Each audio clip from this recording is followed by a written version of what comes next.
but Kremlin power brokers wanted to protect him. So the deal was made. The deal was made.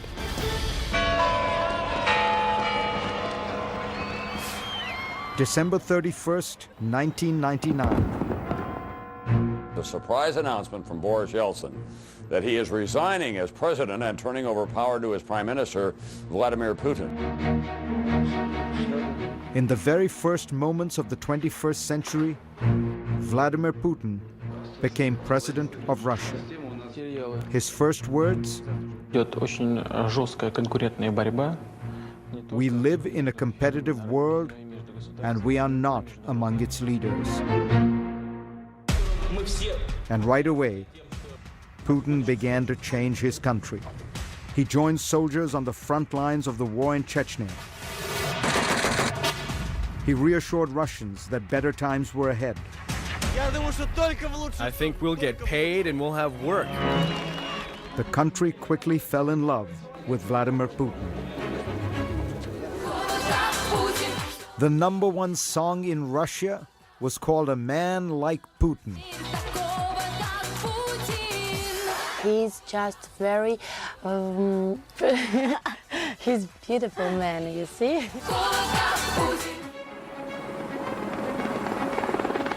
But the biggest surprise?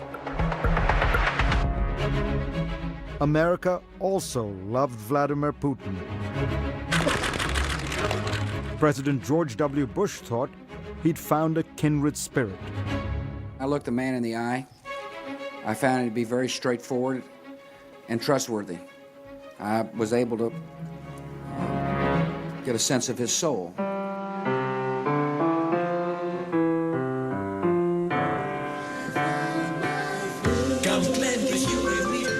Even Hollywood fell for the new Russian president.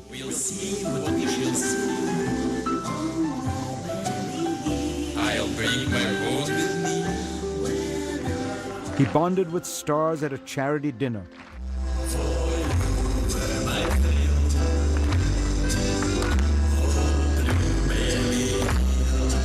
But the honeymoon would soon come to a crashing halt. He was a KGB agent. By definition, he doesn't have a soul.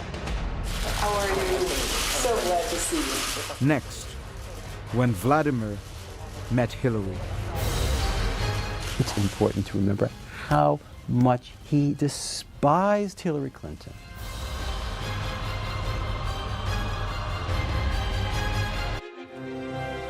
How many times will she leave her mark? How many ways will she light up the world? This is the woman. At the heart of the hacking scandal that rocked the 2016 presidential election, ladies and gentlemen, was an old grudge. my mother, my hero, and our next president, Hillary Clinton. It went beyond ideology. It was personal. Vladimir Putin was not a fan of Hillary Clinton. Of course, Putin wanted Hillary Clinton to lose. He hated Hillary Clinton. Prime Minister, we have a lot of problems in that. The tension between the leaders had been brewing for years. In 2001, another American leader, George W. Bush, vouched for Putin. I was able to get a sense of his soul. Thank you. Thank you. But on the campaign trail in 2008, Hillary had a different take. I could have told him he was a KGB agent. By definition, he doesn't have a soul. I mean, this is a waste of time, right? Recently, Mrs. Clinton said that you, as a former KGB agent, by definition, can have no soul. Putin's reply? Statesmen shouldn't be guided by their hearts, they should use their heads. Clinton had a lot of tough words for Putin over the years. He's a very arrogant person to deal with. We have to stand up to his bullying. He is somebody who will take as much as he possibly can. But it was what happened in 2011 that marked a point of no return. It began with the Arab Spring protests early that year. The kind of popular uprising that Putin dreaded. He begins to see himself through the eyes of Hosni Mubarak. Mubarak of Egypt was facing prosecution. Syria's Bashar al-Assad was on the ropes. Libya's strongman Muammar Gaddafi met a particularly gruesome fate. Brutally killed after begging for his life. Putin may have feared the same bloody fate for himself.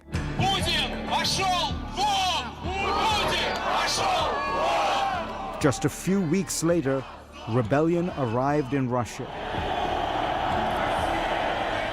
Tens of thousands rallied in the streets of Moscow. The biggest protest there since the fall of the Soviet Union.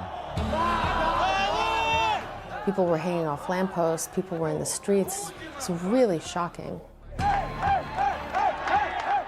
Putin was now living the same nightmare he had endured as a KGB officer in East Germany in 1989. This time in his own backyard. And he wasn't even president at the time. He was prime minister, having handed the presidency over to his associate, Dmitry Medvedev. As the winter went longer and longer and got colder and colder, the protests got bigger and bigger. As Putin saw people turning against him, Hillary Clinton weighed in.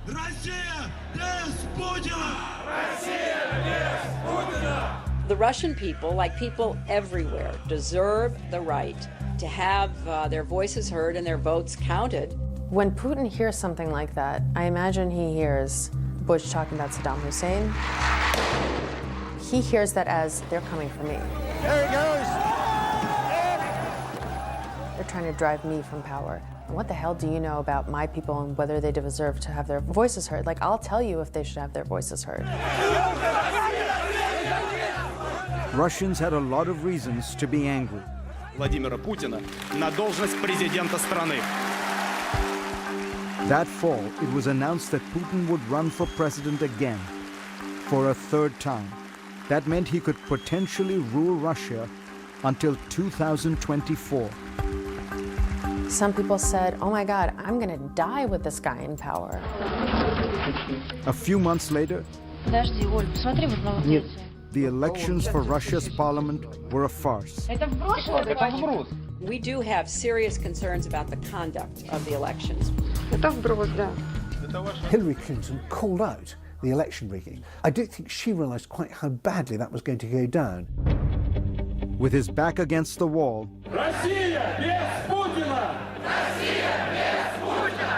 Putin turned the tables. He blamed the protests on Hillary Clinton, claiming that she was the one who incited them with her complaints about the election. There are growing restrictions on the exercise of fundamental rights. Quote unquote, she sent a signal. That was his words.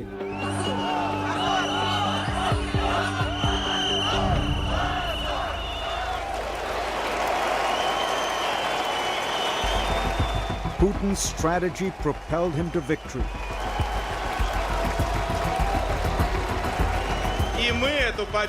In March 2012, he won re-election handily, fighting back tears after a tense fight to maintain his power.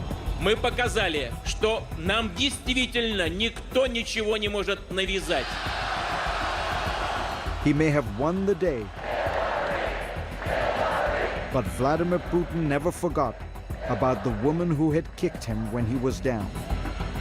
Do you think he'd resolved, you interfered with my elections, two can play this game? I think that that's the line of thinking that led him to the intervention. I mean, I'm totally convinced the Russians were meddling and intervening covertly.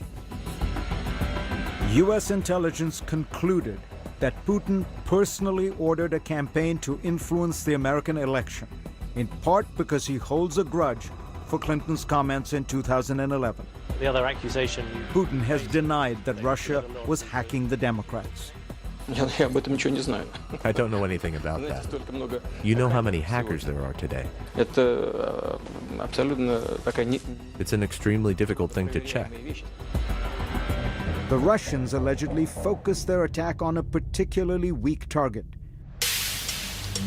the Democratic National Committee. You could have broken into the DNC with a can opener. This took less work to get into the DNC's computer systems than it took the Watergate burglars to get into the DNC offices back during the Nixon campaign. More than 1,900 emails released. In the middle of a tight race, The leak revealed transcripts from some... embarrassing emails mysteriously leaked from the Clinton campaign were all over the news. WikiLeaks has released a new batch of Another stolen round emails. of stolen emails. The Clinton campaign knows this could be a... This latest leak, pretty much a Trump dream come true. Donald Trump was delighted by Clinton's misfortunes.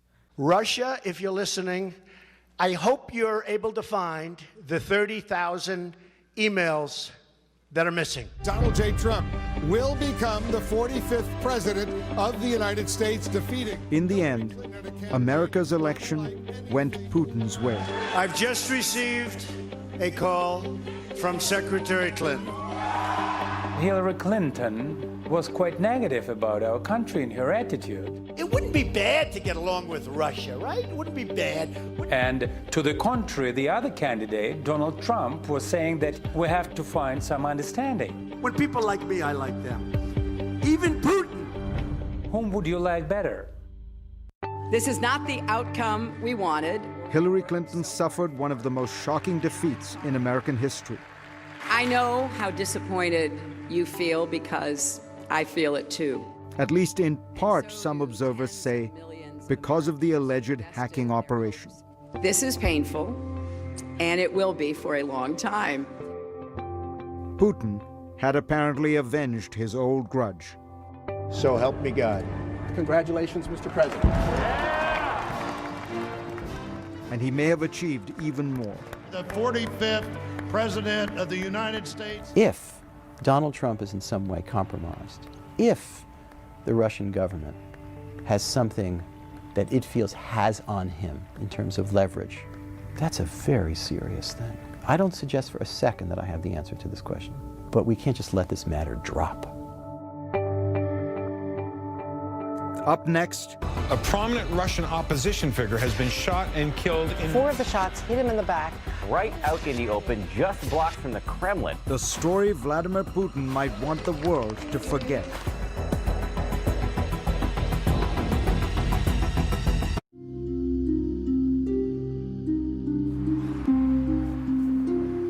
February 27th, 2015. Nearly midnight. A man and woman walk across the Bolshoi-Moskovetsky Bridge, right next to the Kremlin, a highly monitored area littered with surveillance cameras. All those cameras, but amazingly, this grainy, faraway video is the only footage that exists of a critical moment in recent Russian history. Inside the circle of what a Moscow TV station purports to be Boris Nemtsov and his girlfriend. Nemtsov was, of course, the well-known Russian opposition leader who led the protests in 2011. The station says that while this snowplow hides the two from camera's view, Nemtsov was killed, shot 4 times in the back. A prominent Russian opposition figure has been shot and killed in... 4 of the shots hit him in the back. Right out in the open, just blocks from the Kremlin. So, who murdered Boris Nemtsov? Это позорное явление. Трагическое и позорное. Vladimir Putin condemned the killing, calling it shameful and impudent. And 5 Chechens are currently on trial for murder, but the court case plods along.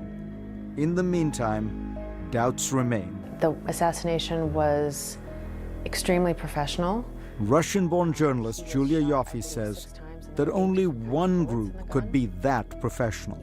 Nemtsov's girlfriend, who he was walking with, didn't realize he had been shot until the car was already driving off. It was quick and professional, and nobody has that kind of training outside the government. Senator John McCain takes it one step further. Vladimir Putin is a thug and a murderer and a killer and a KGB agent.